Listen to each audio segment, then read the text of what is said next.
Hello and welcome to the P.S.F.L podcast. Today we're going to go over a little recap of the regular season, talk to some fantastic GM guests that I have today, and then we're going to look at the playoff picture and run a live sim.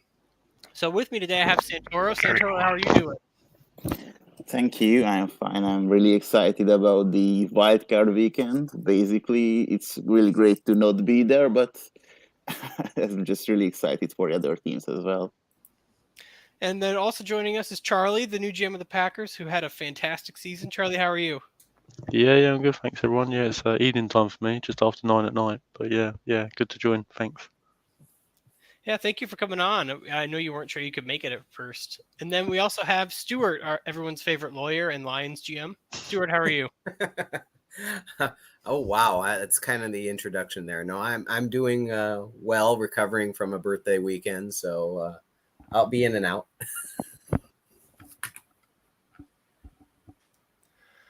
All right. Well, now I'm going to go ahead and load a fresh bin here, guys, just so since we're running the sim, everybody can see what we're doing. And then I think to get started, I wanted to hear everybody's take on what was their big surprise of the season. And I can, once we're in the game here, I can pull up data if you need me to here. But let's go ahead and start with Santoro. Santoro, what was the big surprise of the season for you? So basically, I think my biggest surprise is the Titans. I think I checked uh, the week three power rankings from Zach and checked all the teams there and find out that Titans was predicted in the top 10. But basically, Zach made a really good job there. Beside, of course, the Titans, because as I say, as I see that there are mentioned 8 teams for AFC wildcard caliber teams, and of course there are only 7 teams who can make the playoff there. But he guessed all of them right. But of course, the one who is not missing there is the Titans. Of course, that is a big surprise as these teams had I think 11 wins last year in the regular season, and now they have just 4. So it's a really big surprise, I think. And of course, it's a very big surprise for the AFC as well, because all of the other teams that played well last year are also were part of the at least the playoff hunt. But I don't know what happened with the Titans this year, but that Yeah, is the biggest surprise for me, that they were not in the playoff conversation this year. Just won 4 games in the regular season. I mean, I know Russell Wilson missed a ton of games, but I think you're right. The problems probably go a little deeper than that. Um, it'll be interesting to see what happens with the Titans next year and going into this offseason. All right, so Charlie, what's the big surprise for you this season? Was there anything that really stuck out to you where you're like, wow? Yeah, the Carolina Panthers for me. Last year they had 12-4-1, top of the NFC South. This year they've same record as the Titans. They've gone 4-13. They're now bottom of the NFC South. Uh, they didn't make any free agency signings, which, to be honest, I wasn't paying too much attention at the time during free agency to why that was, but must have been their cap hit for this year. But yeah, massive change in circumstances. Yeah, well, they like you mentioned the cap. They have a ton of free cap for next offseason, so could be looking at some kind of rebuild. And Stuart, what was your big surprise this season? Okay, this is sour grapes. My big surprise is Chicago beat me in the last week. Uh, I thought I had that game, but no, seriously, I did think I had that game, but nonetheless, um, the New Orleans Saints is a team that I thought, quite frankly, had a lot more potential. This is a team that has Aaron Rodgers. It has Josh Jacobs. They have two strong wide receivers in Michael Thomas and Jimmy Broussard, both fantastic 1-2 receivers. And this team just underachieved. It was, I mean, yes, they won their division, and yes, they are in the playoffs, but they come from one of the only divisions, I think the only division that actually doesn't have a winning team, and we're 8-9. And they don't have a strong division. I would have thought the Saints would have dominated more. Certainly they did in their own division, 5-1. But outside their division, they did practically nothing. And it's really a shock to me. And I don't really have an explanation. Wasn't Thomas out for a lot of the season? Didn't Thomas suffer quite an injury for like eight weeks? And maybe that's it. I mean, I that could be. But even so, I think this team had a lot more available to them in order to do more with it. I don't think one person should ever make or break a team that badly. Unless, of course, it's your QB. Yeah, that's a lot of impact for a wide receiver for sure. And the Saints were better last year, at least record-wise, but like you said, they are a playoff team in the only division without a 500 team. Crazy as that is. Yeah, if I remember well, the New Orleans Saints had also 11 wins last year. So yeah. Again, I don't get it. Yeah, they were 11-6 last year. So that's my pick. Yeah, that's a solid pick for sure. So I guess I'm gonna be the only guy here with a positive pick. My big surprise is the turnaround for the Buccaneers. They had a new GM midway through the season after starting with a pretty horrible opening season, only winning 1 out of their first 8 games, and then they managed to almost win the division. Vex is a new Bucks newer GM. I don't normally expect a newer GM to have a strong positive impact on a team when they take it midway through the season. I think normally it takes a season or 2 or 3 seasons to get a team going the way you like. So it was a shock turnaround for me that they almost won the division there. And 3 of our surprises are in the same division. That's kind of funny. Yeah, they had a great running back now, so Joe Mixon is there. So it's not a big surprise that they almost won the division, for me at least. Got a little bit of Bengals magic. Hey, I remember being those Bengals in the CFL and doing things that no one expected. So those Bengals, leave us alone. Yeah, that's your history of turning things around right there. Yep. All right, so then I guess we kind of covered some of this already, but I was curious, which teams would you guys think are pegged for improvement next year? Who are you expecting a lot from next season that maybe didn't make the playoffs this year or had a disappointment, and you are surprised, think it will really turn it around? I guess we will go in the opposite order this time. Stuart, who's your pick for a major improvement? Major improvement. Well, I would say my own team. I can't explain the Lions this year, like I said. But aside from that, I think the Buccaneers are certainly. You pointed out one, and that was already somebody I had on my sheet. Was that there was a hell of a turnaround there, and I think Vex is doing a great job. Nearly won the division and was outmatched. I think his team has a lot of things there that could be worked with. Let me see, what's their cap situation again next year? It's not bad. They had 18 million available this year. Going into next year, looks like they have quite a few people that are probably going to drop off the payroll. So that'll give them, let's see. No, I'm mistaken, actually. Next year, they got a big, huge problem. Looks like they're at 261 million. Is that it right? It can't be it's right. there were a couple issues. I think it was the last GM, but some Mm. of these contracts were signed illegally with bonuses, so they're actually going to get free cut. Okay, so that's So gonna be helpful. it's not as bad as it looks, and then he also does have his free cut unused, so I think he'll be able to get under the cap, but it's going to be tough.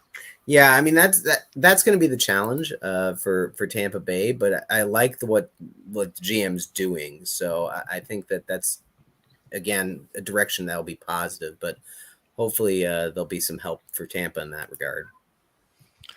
Yeah, I definitely think that obviously I highlighted their GM improvement, so I have some faith, but it is an interesting situation for a new GM to have cap problems from the get go. That's not fun. Charlie, what would your answer be to that same question? Yeah, and I mean, I also had Tampa Bay down because 6-4 in the last 10 games, almost made the playoffs. Also made a note about yeah, there's some cap issues there. I also made a note on the Washington Commanders. Uh, they beat me. They got the best defense, I believe, points allowed metrics outside of teams that didn't make the playoffs. They're going into off season with a lot of cap space. They got at the moment, I think 27 guys will walk in. They'll have about 140 million. Um, their quarterback was pretty good play this season. I think Hurts got injured, and the guy that got signed in free agency came in and done a good job. I can't remember who the second guy is. I think he's on one year deal. I'll pull them up right now here. Oh, Coleman. Yeah, I think he performed pretty well as well. So yeah, it looks like they're building a good team with that much money in free agency. I'm pretty sure they'll do something good next season. And the only other team I had as well was the Jets because they've got to get better, haven't they? I mean, the Jets, they're 2-15. Obviously, they've got arguably the best young receiver in the game, Davis. They're probably going to pick a quarterback with their pick. So if those two sort of click, you've got a young quarterback, young wide receiver, and it's just sort of fill in some of the other spaces. The AI signed some big signings last free agency, but I think that'll balance out this year. Curtis Samuel will be leaving. I think they signed a tight end on a big deal that's a tackle that will balance out this off season. So I think the Jets are a team that I think will definitely improve next season.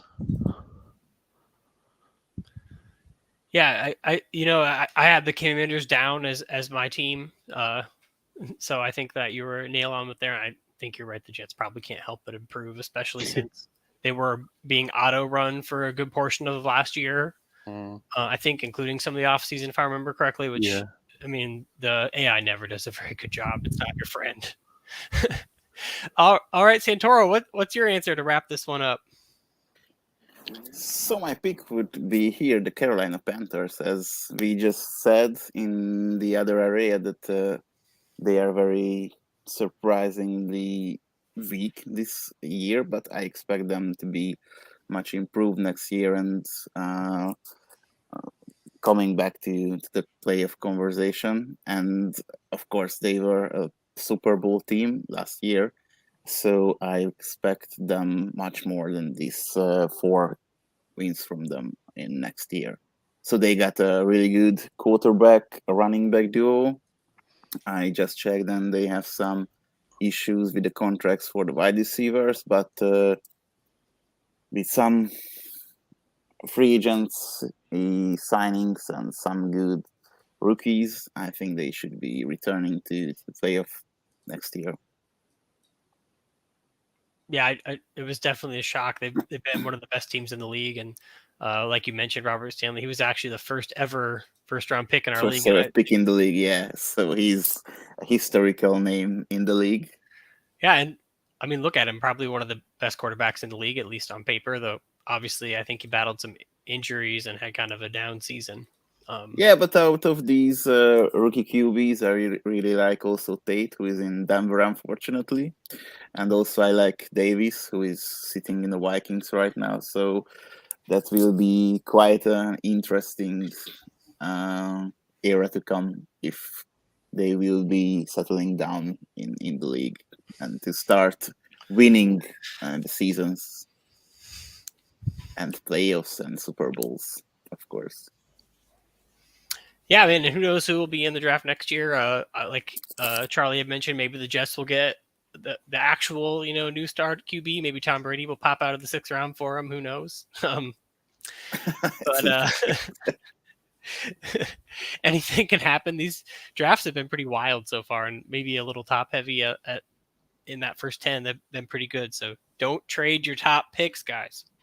I say that all the time. No one listens. Just trade the top picks to me. That's the point. Worst advice ever. No, don't trade anything to that's- Santoro. He needs no help. All right, and then we'll go on to our next segment here. We actually have 3/4 of the NFC North in the podcast because we are the most active and best division, in case anyone was wondering. So I thought we'd maybe highlight the NFC North a little bit and start by talking to Charlie, who managed to win our division this year. So, Charlie, obviously you had an amazing season, arguably the best team in the league this year, if not your number 2. So tell us, what did you do to turn your team into what it is now after kind of a slow build last season? Yeah, I mean, I think Aaron Rodgers leaving probably was turn the whole team around on itself. Just number 12 walking out the door. But no, yeah, obviously my first season, it's a big learning curve, isn't it? The league, but yeah, loads of help from all the GMs, guys on this chat. The Niners GM was a massive help. Sharing information on just potential how you can go about things. I jumped in quite a bit early on. I made some very big trades my first season. With hindsight, they probably weren't for the better of the team. Really pushed me into a situation with the cap, but fortunately, I had the whole of the first season to get through. I mean, it's 2 key points, really, isn't it? It's personnel and it's playbooks. I mean, I spent a lot of the off season studying real life football because you could tell by my accent I'm not American, so it's definitely not something I grew up with. I come to it late, so I was studying snap counts, personnel grouping, analysing formations.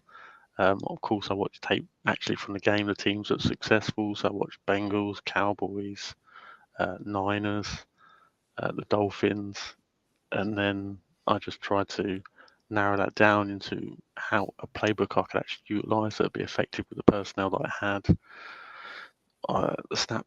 The salary cap that I was facing, it was definitely not great value for me last year. So on the screen, obviously Zach Wilson came in. That wasn't a plan. I wasn't planning on going for Wilson. I was actually going to stay with Leroy Lemons, who traded to the Texans, and I think he's thrown the ball once this season. So getting Wilson was fortunate. 11 million was a bit of a steal in hindsight.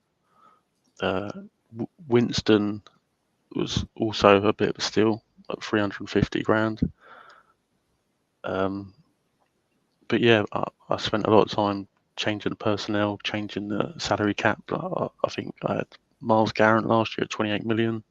I had Aaron Rodgers at 30 million.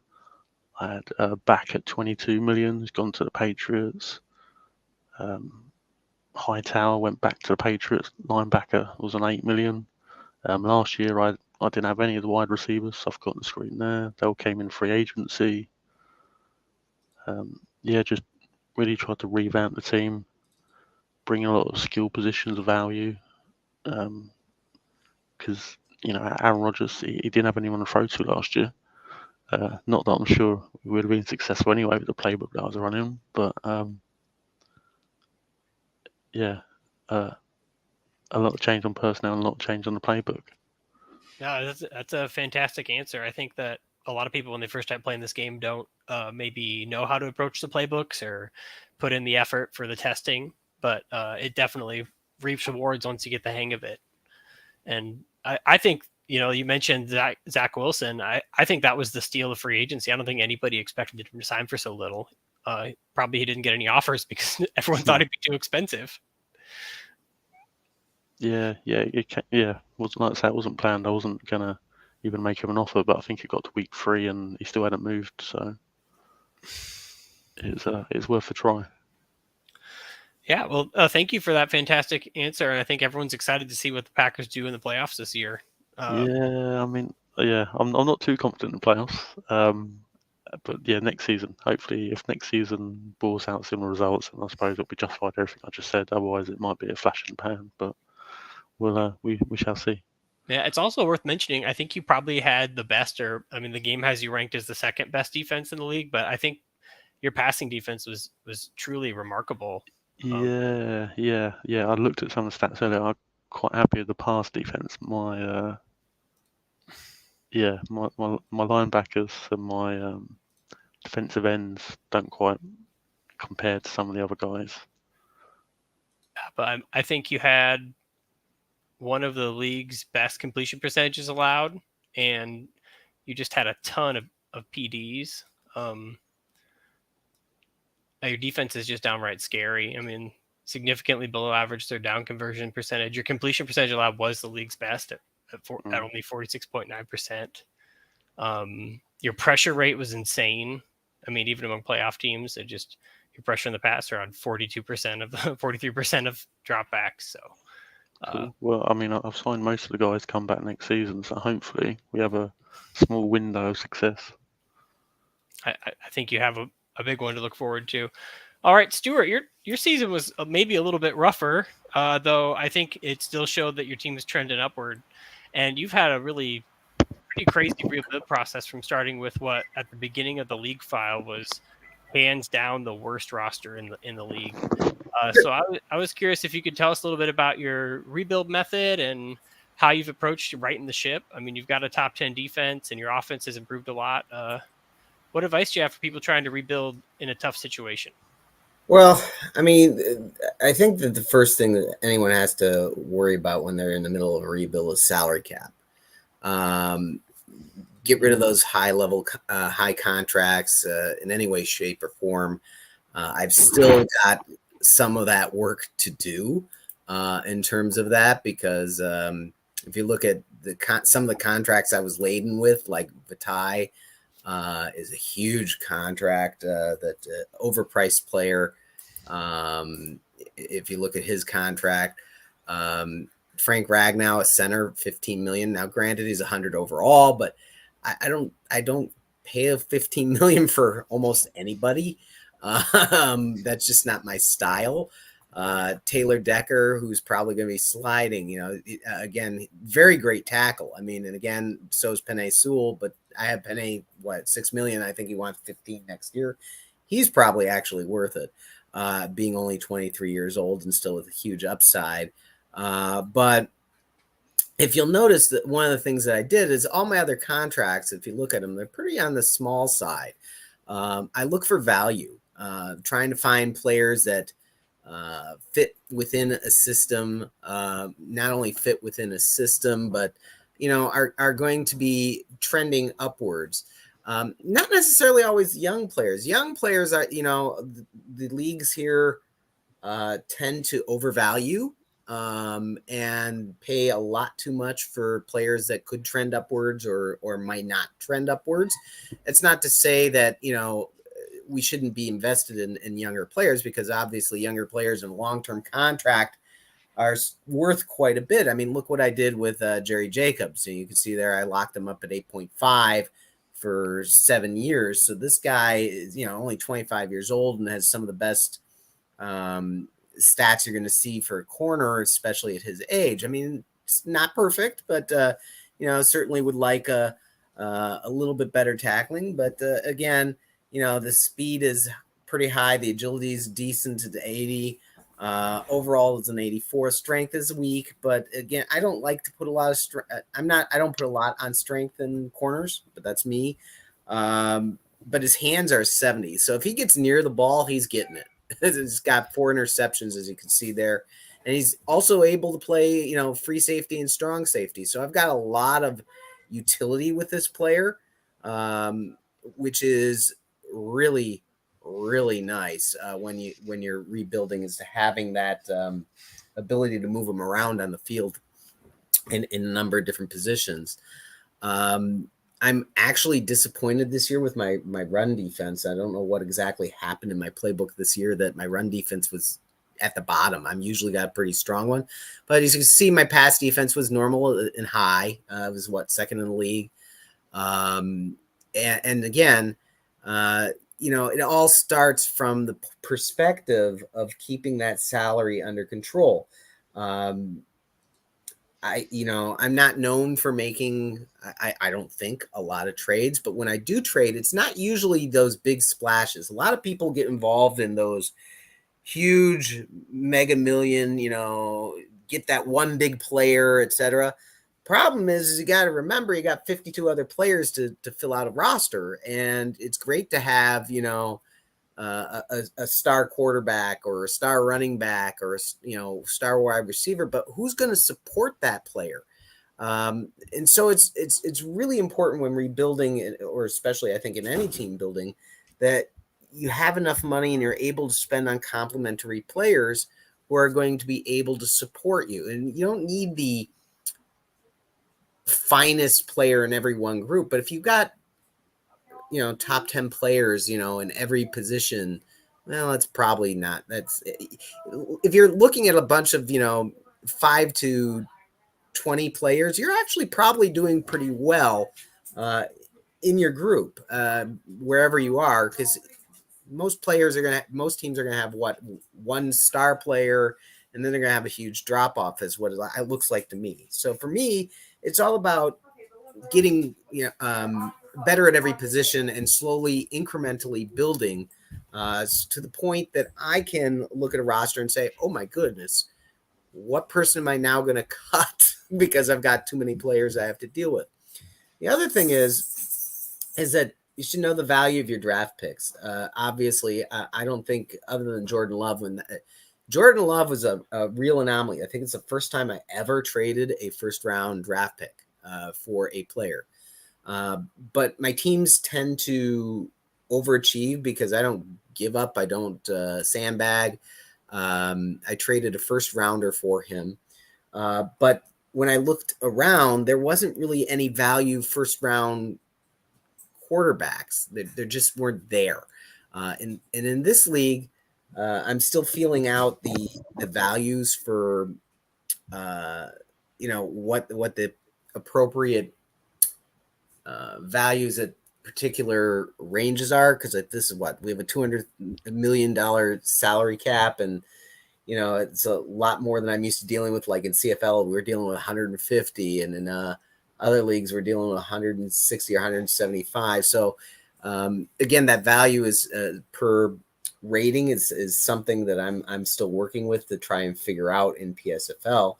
But even so, generally, unless they're a star player or pretty close to star player, they're not generally worth more than, not worth, to me at least, 10 million or more. And anyone who's paying them that is probably overpaying, in my opinion. And again, it's about filling out those positions at the salary caps of what you're looking for.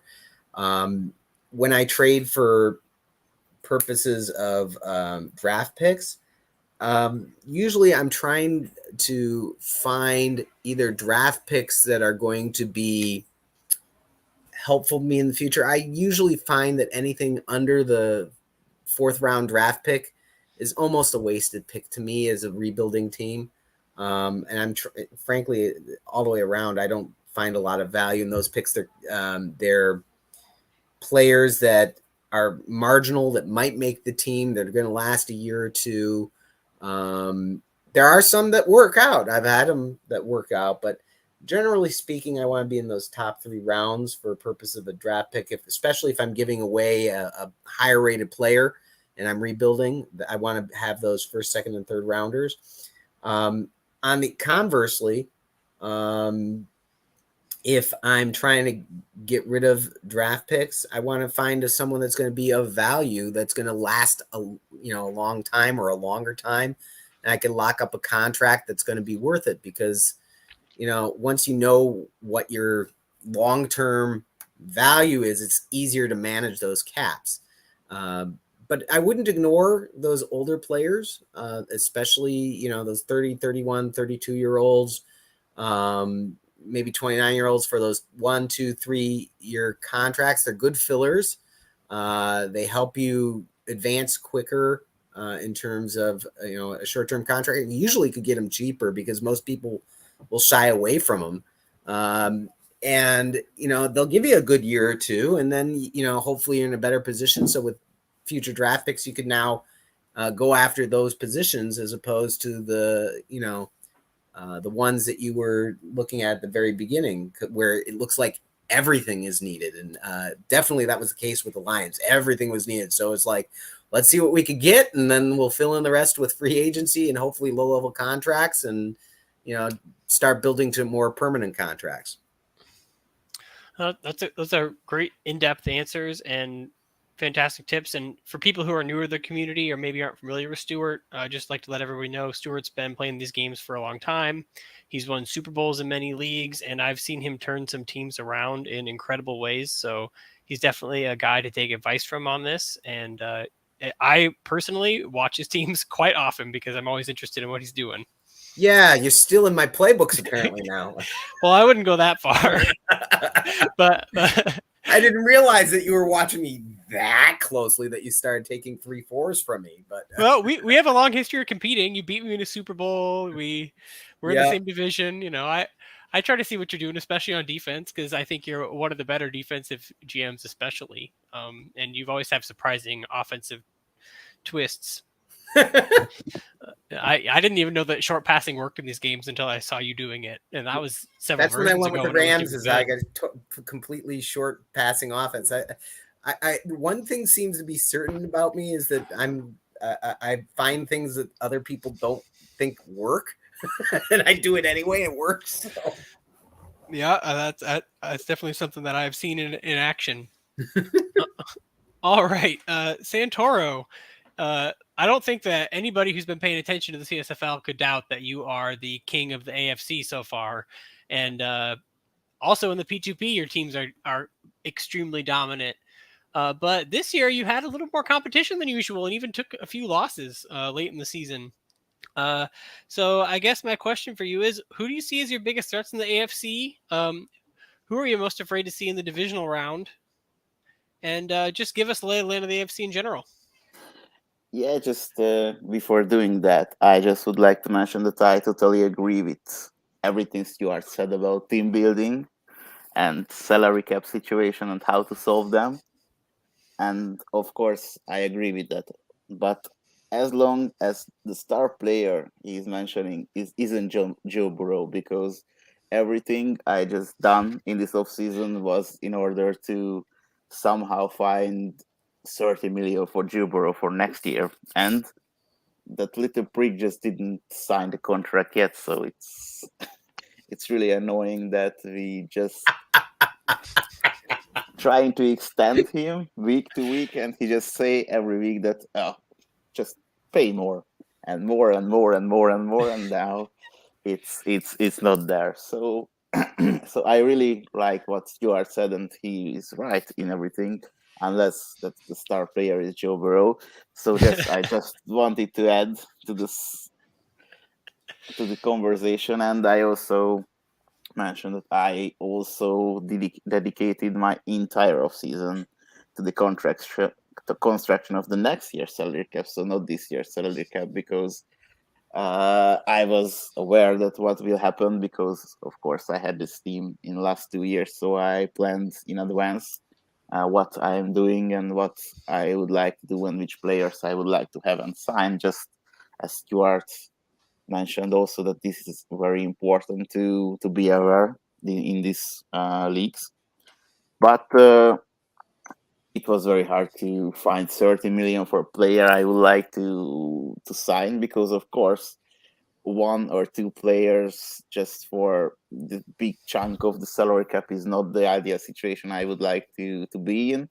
But of course Joe Burrow is not someone I would like to lose, so I just try to sign him, and let's see if I will have enough money to the other guys, to the other 52, at least 52 players in my team to help him win finally a Super Bowl. But it's not easy, as Stuart told. and but I think it would be, or it will be, my challenge for next year or next few years if that little prick just sign the goddamn contract finally. But of course, I also would He's like going to to. be mine now. He's not going to be signing any contracts for you. We have a little tampering going on. Oh, Okay. wait, did I say that online?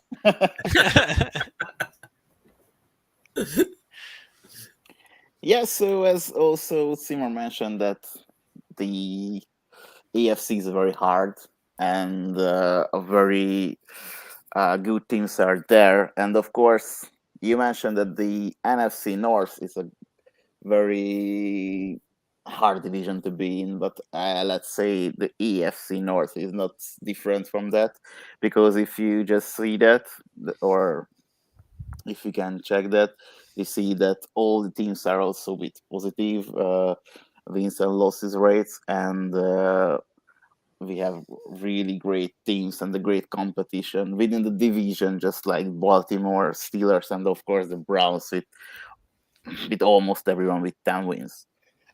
So that's just the division, and of course there are also some really great teams and some really great GMs that I'm afraid of also uh, in the playoff as well. Just if we mention the last year Super Bowl winner, the Miami Dolphins, and I'm left that those Miami Dolphins team always scares me if we need to play with them. Of course, he traded for Dak Prescott, and that was the moment when I know I was fucked up for the last year, because somehow he always makes a little better offense than me, I would say. And with Prescott, I was really shocked that this year it will be not my year, because the Miami is really scary with Prescott. Yeah, we won a game against them in the regular season, but I would not think much about these games, because Burrow played very well in this game only, but in the other games he's not at the level that he played last year. I just checked the stats, and he had more than 6,000 passing yards last year, and he doesn't have 500 this year, or 5,000, sorry. So of course he missed 2.5 or 3 games, but it's a really big step back from him. Of course he tries to memorize all the numbers from the contracts and thinking about that during all the games. Of course, I know, but I think he should concentrate more on the passing situations, not that contract negotiations and why he would reject the current offer. So yeah, the other teams, of course, are also in AFC West, like Denver and Kansas. Both team are very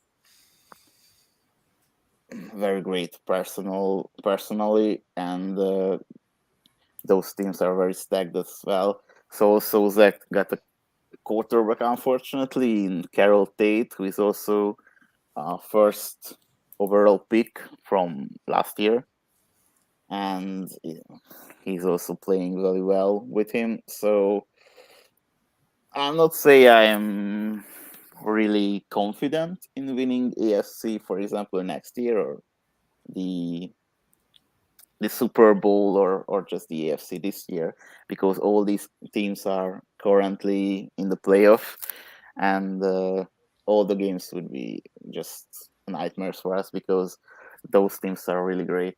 Of course, there are also the Kansas City Chiefs with the 12 wins. I'm not mentioning them right now in the real Super Bowl caliber teams, because unfortunately Mahomes got injured,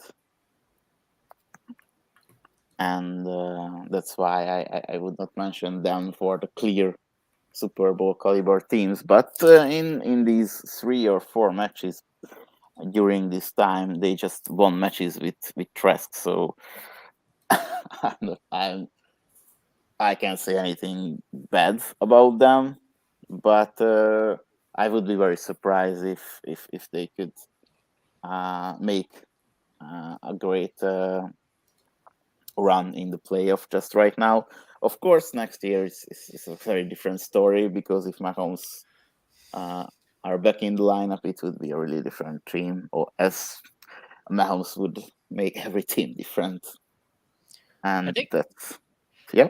I think Trask actually might have played better than Mahomes this season. Weirdly, Yeah, it's really weird, but of course, Mahomes is the big dog there, so I would just say that I'm expecting more from him. But of course, if Trask is playing better, then Casey is very lucky to have two quarterbacks same caliber, or even if they found a better quarterback than Mahomes, then I don't know if it is ERL possible. So in the game, if Trask is better than Mahomes, then we are in really great trouble in the AFC. And of course, the Baltimore Ravens, which with a MVP caliber Lamar Jackson, who is a dual threat, not just ERL, just in the game as well. And they have a very great defense as well, as we checked also with Charlie that he has a very good defense.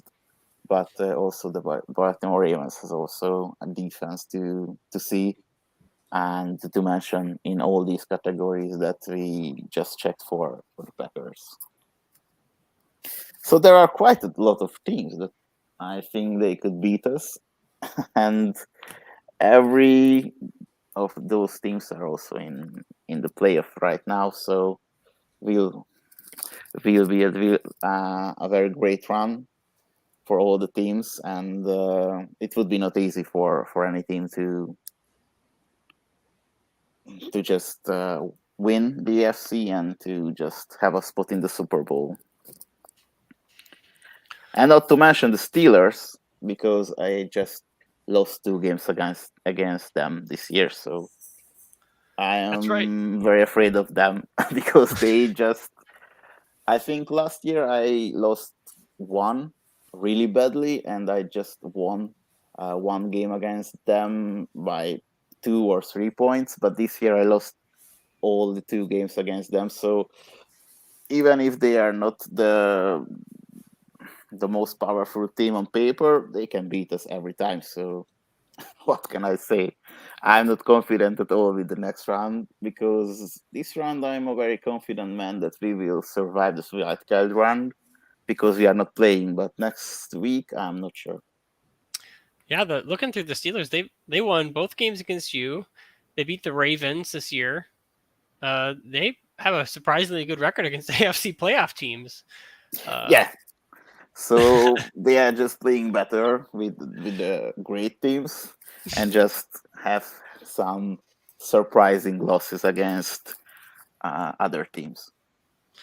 All right. Well, thanks for the little preview of the AFC, and I'm actually kind of shocked I didn't notice that about the Steelers. That's interesting. So, I guess next what I'd like to do is just go through quick and see who everybody would pick for their AFC champion this year. And do you have a like maybe if you have your number one pick, do you have number two, or is there a team that you think maybe people are overlooking? Um, and just give us a quick breakdown on why.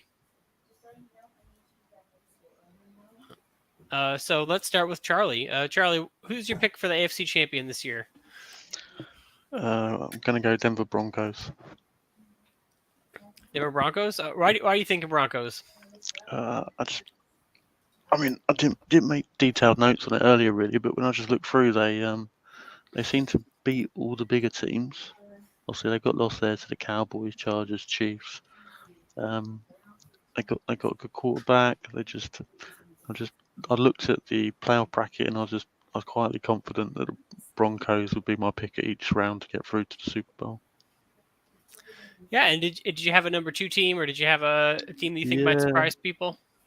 I had Bengals as number 2. Bengals is number 2. I think that's fair. They're probably the consensus favorite most seasons. All right, and then next we'll Stuart. What do you think? Who do you see coming through for the AFC? I'm thinking it's going to be Cincinnati. Miami has lost to both favorites, so I think if it's not Cincinnati, it's going to be Denver.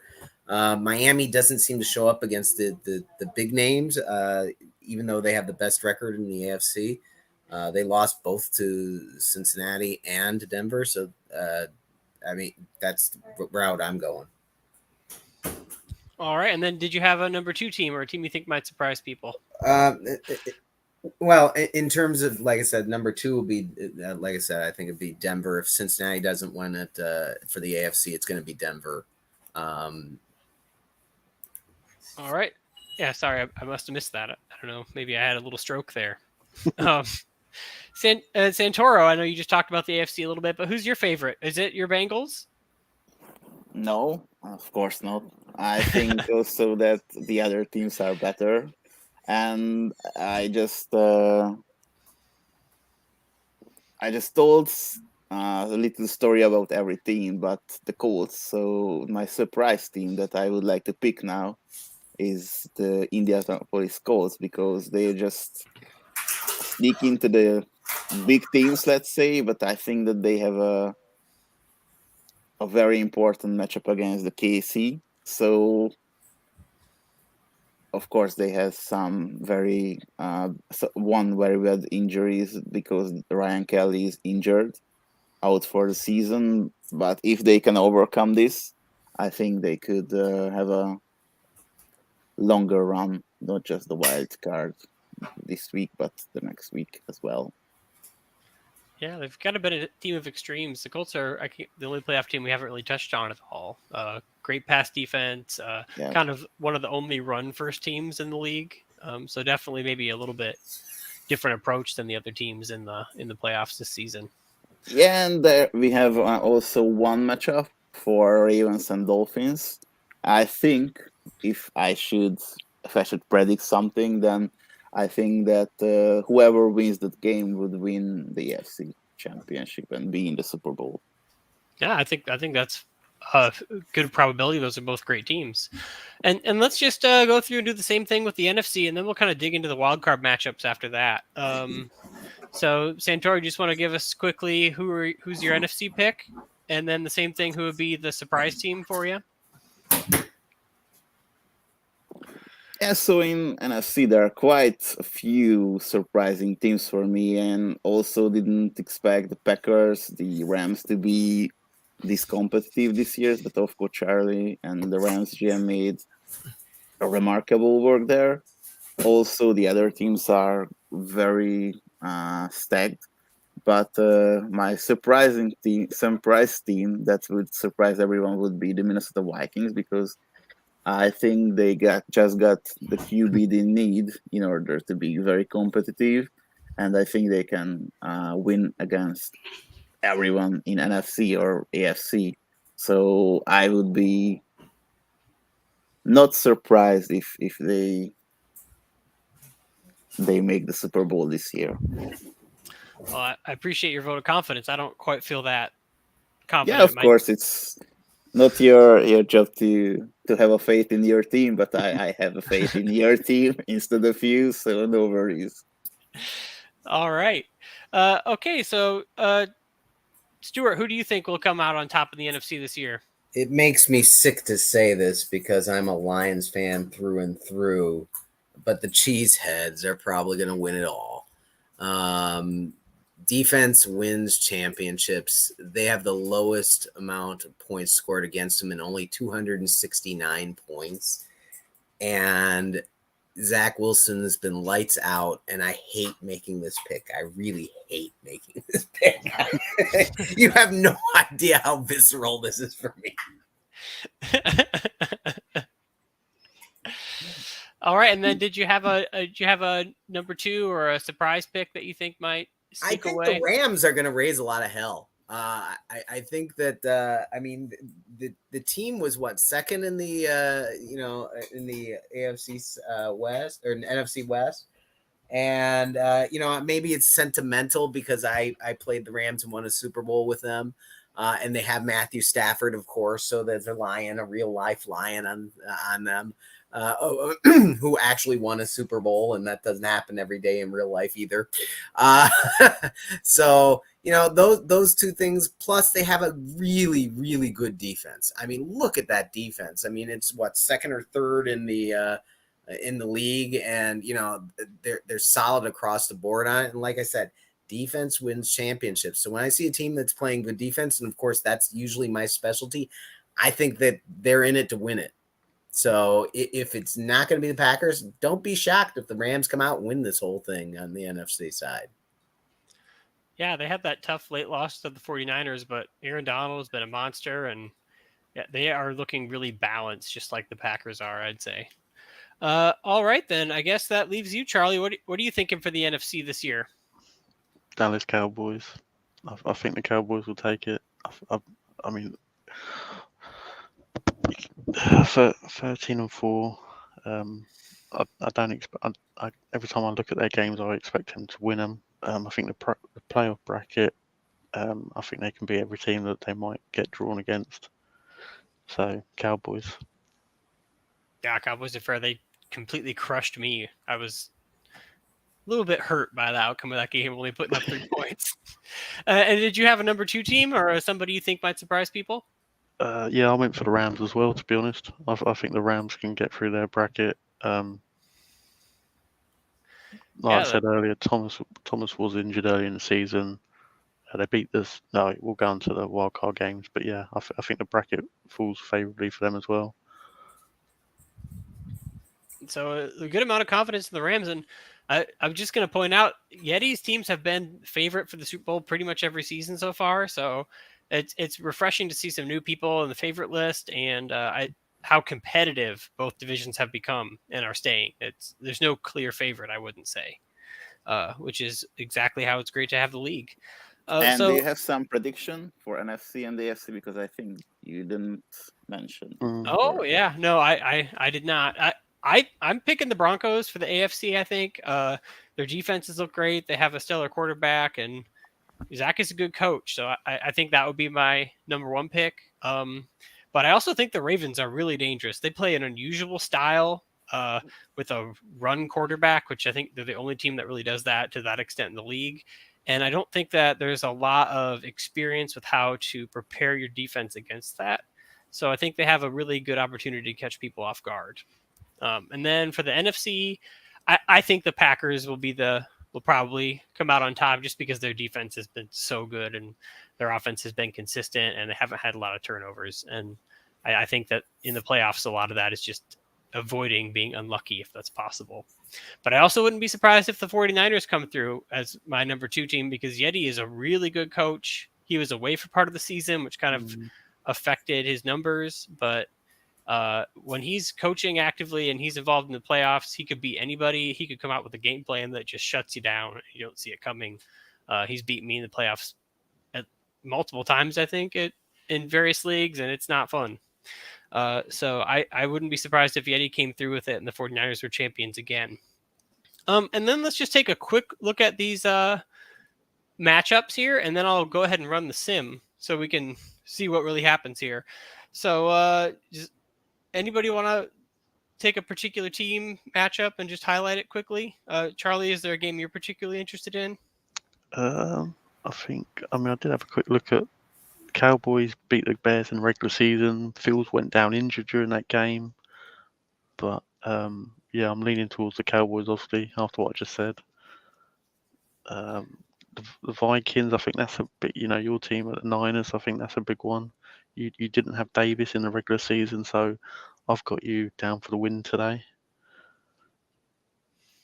Yeah, I mean, it would certainly be nice. I'm not very optimistic personally, but anything could happen. And Davis has been so high powered that he certainly could put up a silly number of points. Stuart, any games you wanted to take a look at on the matchup, or? Well, I think the Rams Saints will be interesting. I mean, in the sense that again, the Saints were a team that underperformed, and given that they underperformed, it's a matter of Will the Rams defense continue to do what they're doing, or will the Saints potential come out and actually do something? I think that if the Saints come up with a good game plan, they can down the Rams. They have the personnel to do it. But the way that the Rams have been underperforming all year, I mean, the Saints have been underperforming all year. I really don't think that the Rams will have an issue. But, hey, I've been wrong before. Lord knows I've been. I'll be wrong again. But I think that's an interesting matchup to watch. Yeah, I mean, it's also worth noting that the Rams have had some pretty bad injury luck late in the season here, missing one of their best linebackers and Cooper Kupp. So that hopefully won't affect them too much. It's always sad to see injuries for playoff games. Santoro, any matchup that you're particularly keen on? Yeah, sorry. So as I mentioned, I am most excited about the Ravens Dolphins game this same because those teams are very great. So very different teams, very different weapons. One team is with great with passing, and one with the dual threat QB. So this game would be a game to watch for me at least. But of course, I would be really interested in another AFC game for the 49ers against the Vikings, because I would be really interested to see how Davis performs in a playoff situation, and if the 49ers have any plans to stop him and the Vikings offense. So those two games would be my favorite ones, and those are the most exciting for me. Yeah, and I think I'd just like to point out real quick this Steelers Broncos game could end up surprising people because, like we talked about, the Steelers have been giant killers this year. I picked the Broncos to come out on top in the AFC, but I think this could be a sneaky, dangerous game for them, given the Steelers' history and the fact that they're coming in hot from a win over the Bengals. All right. Anybody got anything they'd like to talk about with the matchups before I go ahead and run the sim here, or should we see what happens? Nothing from me. I think we can just see what happens. Right. Let's see what happens. Do-do-do-do. I'd also like to take a second while we're importing the teams here to remind everybody to vote for the awards this year. It's a fun way to cap off the season and acknowledge some of the interesting performances, especially that GM of the Year vote. It's just a fun way to bring the community together and recognize what's happened in this particular season in the P.S.F.L. So don't miss your vote. I know there's still some teams out there that haven't voted.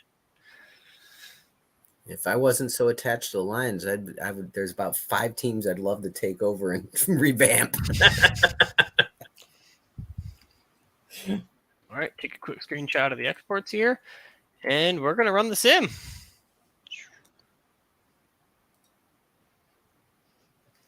All right, I'm going to save it real quick, and then I'm going to upload the file, and then we can take a look and see what actually happened in these wildcard games. As long as Chicago loses, I'm happy.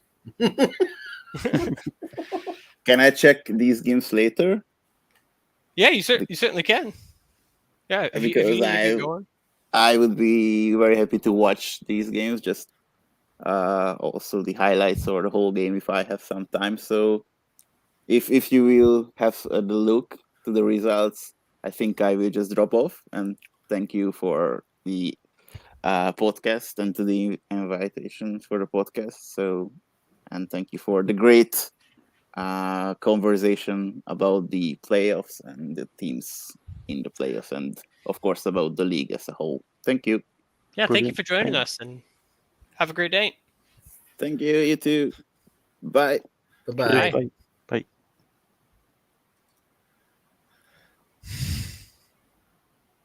Oh, I'm not a fan of waiting for playoff results. I just remember watching the Super Bowl live when it was the two of us playing against one another, and just like every freaking play is like I was having a heart attack.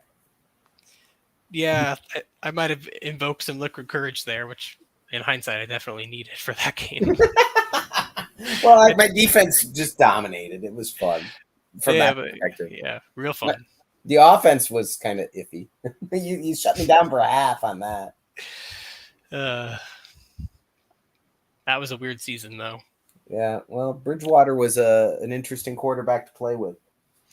I think he ended up getting some attention after that in the. Yes, he in that did. He got a lot of league. attention in the CSFL because I think the year after I couldn't retain him on contract because I had him on such a cheap contract because I was relying on his accuracy, and I could not re-sign him for whatever reason.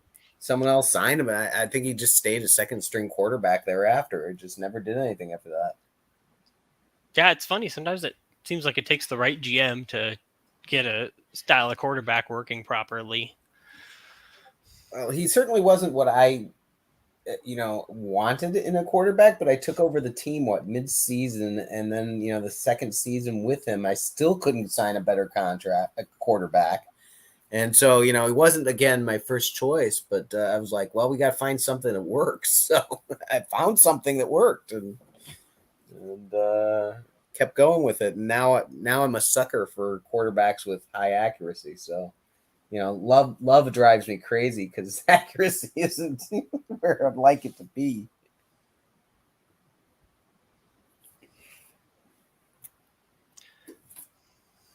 Yeah, the Love trade is interesting. I was kind of shocked when you made it because you don't really make big blockbuster trades, and then I wasn't sure what to expect afterwards. But I imagine with another year to rebuild, you'll really get the offense running because I think you were 13th in points this year, which is not bad at all. No, I think I had basically a lot of bad luck. Like my run defense for some reason was gone, and I don't know what happened to it. Something I started straightening it out to the end, but it still wasn't quite right. And I'm not sure why. That's something I'll have to take a look at some point, but because I tend to pride myself on the defense and being in the 28. I was 32 at one point on run defense, if you could believe. And I still can't figure out what I did wrong. And like I said, I started playing with it and it started getting a better. Something in the playbook wasn't right, so I'll just have to figure it out. I will. I have no doubt about that.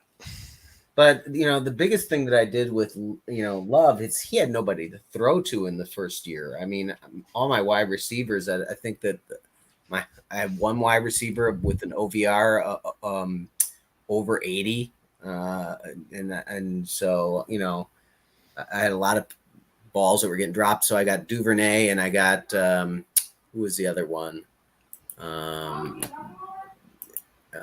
Duvernay. And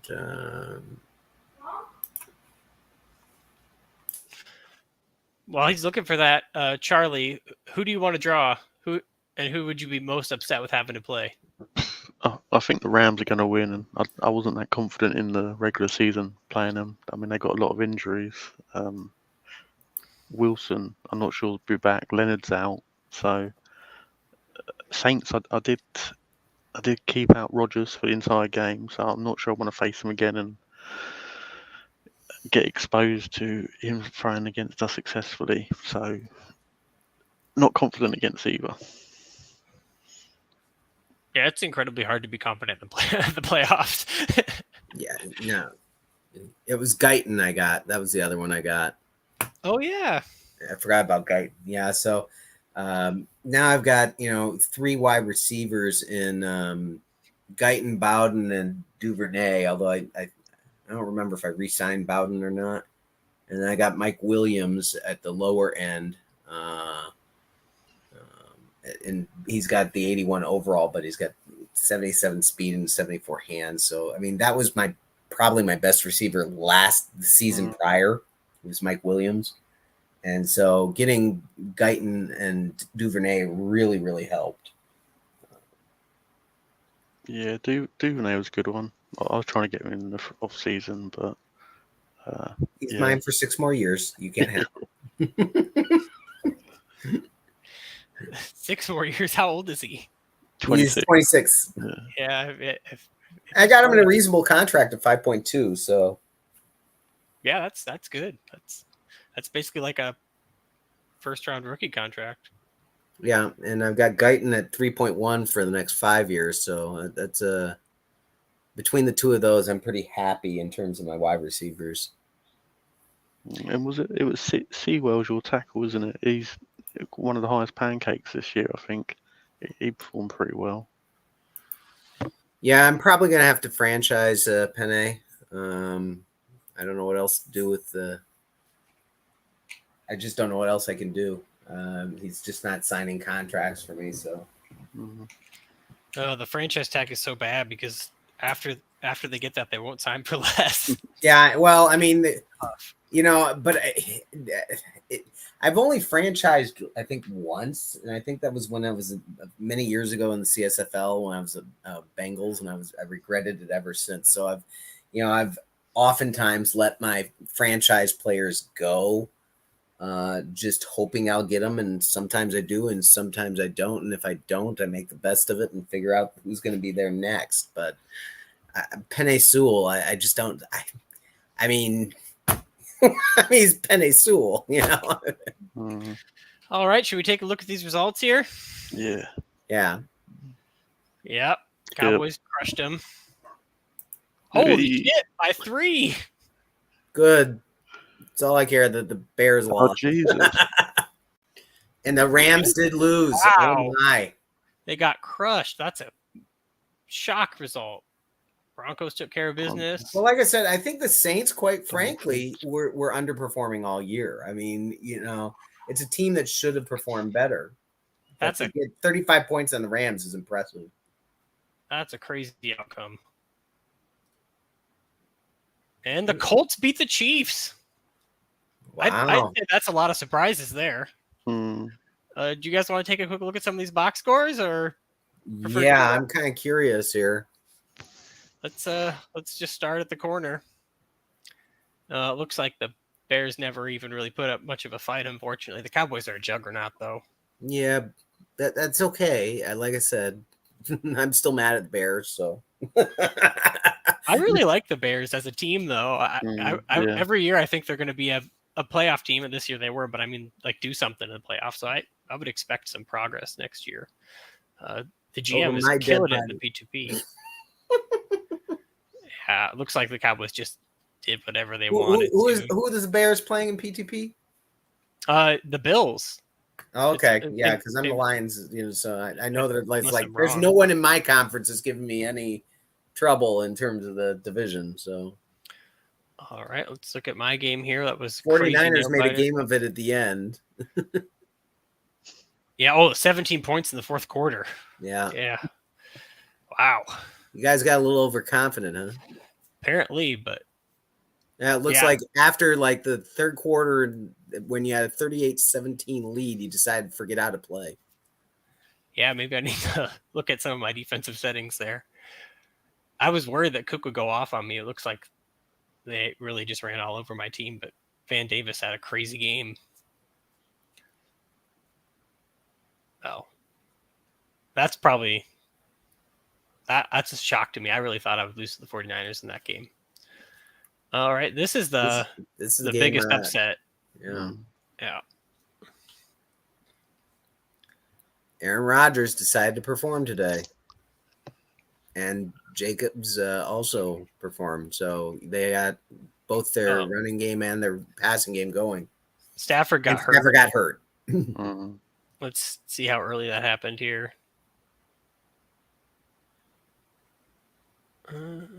Is it not? There it is, isn't it? Oh, no, that's penalty. Sorry. They had Brown injured as well. Their star tackle.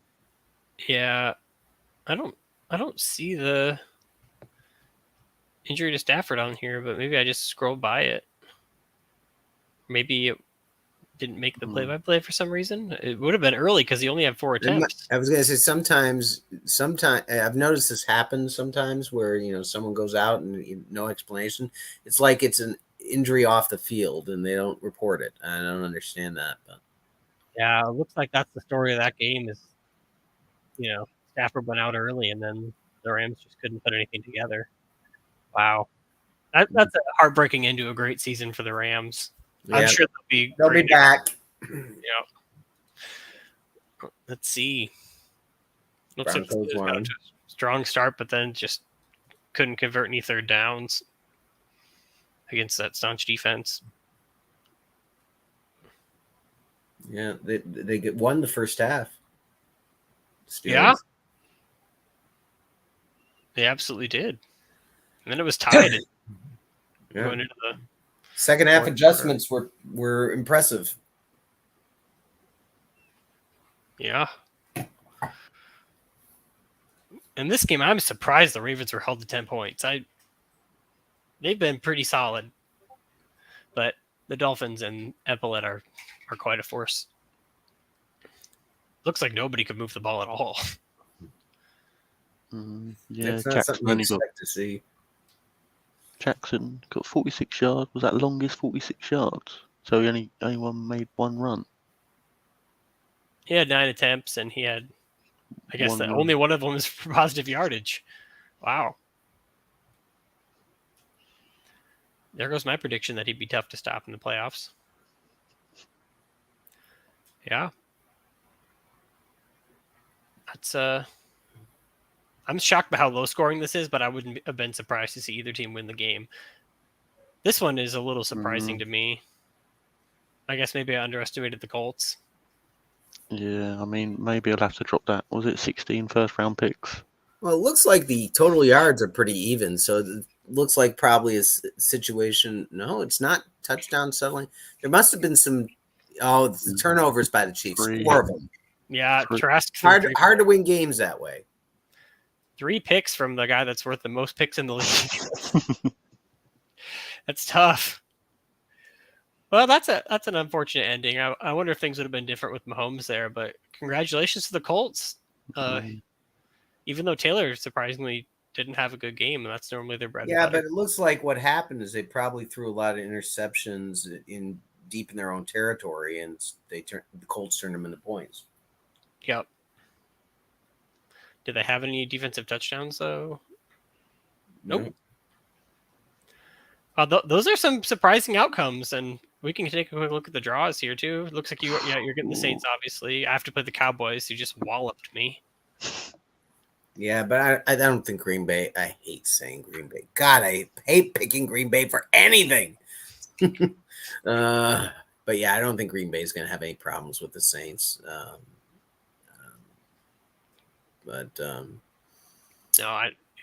that's a pretty clear. This is a great matchup. I think the Broncos will beat the Dolphins. I just don't have a lot of faith in the Dolphins, just based on their record, against the Bengals and the Broncos. So Bengals should beat the Colts. Cowboy game should be interesting. They crushed me in the regular season, but I did have my backup quarterback. But still, I mean, they held me to 3 points. So that's not comfortable. No. Some good wild card games. All right. Well, thank you guys for joining me. Did you have anything else you wanted to say about these matchups before we sign off here? No. I hope we don't lose to Rodgers Saints. I think that it could be the worst possible outcome. Take a loss against any other team other than Aaron Rodgers. So we'll see how that goes. All right. Well, thanks again for joining me, guys. It was fantastic. Charlie, I'm so glad you were able to make time to join us because I really wanted to have you here after your. Oh, wait a minute. This I don't understand. Correct me if I'm wrong. The weather forecast in Green Bay in the winter is going to be 63. I guess global warming. I don't know. Wait a minute. I call foul. And the same thing in Cincinnati. Although Cincinnati plays in a dome, don't they? I believe. I'm not so. sure. Wait a minute. Colts, Colts for a dome. Yeah. I was going to. Yeah. But I mean, really, Lambeau Field, 63 degrees.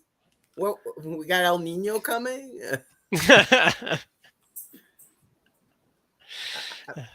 Yeah. yeah. No, sorry. I saw that and I was like, what? You know, because if New Orleans comes out the Lambeau Field and it's like 12 degrees in the winter, I just don't see it. All right. Sorry, I had to mention that. No, it's fine. Thank you for joining us, Stuart. It's always great to have you on the podcast. I appreciate your fine attention to detail and noticing our changing environment. Well, I blame Wisconsin, clearly. All right, thank you guys for listening to the P.S.F.L podcast. It was an exciting playoff round, and good luck to the teams advancing, and good luck to the teams rebuilding for next year. Perfect. Thank Cheers. you. See you later. Thanks.